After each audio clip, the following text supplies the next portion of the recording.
اس کا سب سے پہلے تو حل کیا ہے؟ جب آپ کو وسوسے اندیشے آئیں یا خدشات آئیں یا کوئی بھی ایسی چیز ہو جو آپ کے ذہن میں آ رہی ہے، تو آپ اللہ تعالیٰ کا ذکر کریں۔ ذکر الہی سے بڑی کوئی چیز نہیں ہے جو ان کو کوپ اپ کرنے میں اور ان کو جھٹکنے میں بہت زیادہ مدد کرتا ہے۔ دوسری چیز یہ ہے کہ بہت امپورٹنٹ چیز ہے کہ جو آپ کا عمل ہے، ایکشن ہے، وہ بہت امپورٹنٹ ہے۔ جب بھی آپ کے ذہن میں کوئی وہم آتا ہے، کوئی اندیشہ آتا ہے، تو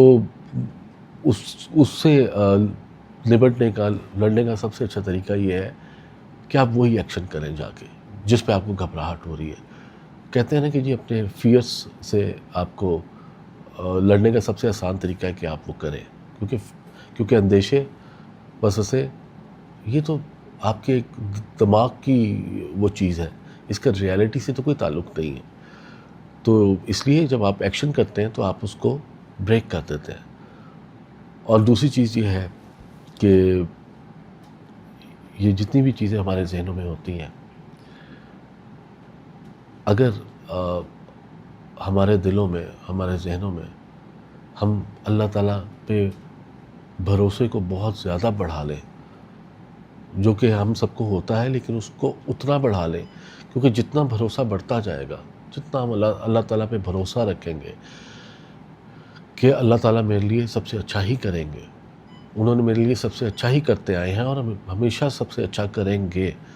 تو یہ جتنے بھی آپ کے اندیشے ہیں، جتنے بھی آپ کے وسوسے ہیں، یہ بہت پیچھے رہ جاتے ہیں۔ کیونکہ جس دل میں اللہ تعالیٰ کا بھروسہ ہے، جس کو اللہ تعالیٰ پہ بے انتہا بھروسہ ہے، یقین کامل ہے، بھروسہ ہے، اس کے پاس پھر یہ وسوسے، وہموں اور اس کی گنجائش ہوتی نہیں، وہ تو چھٹ آ جاتے ہیں اسی بھروسے کی بیس پہ۔ اور تو یہی اس کی ریمیڈیز ہیں جو کہ بڑی واضح طور پہ ایکسپلین کی گئی ہیں، اور ہم سب کو بھی انہی ریمیڈیز کے اوپر چلتے چلتے ان کو کرنا ہے۔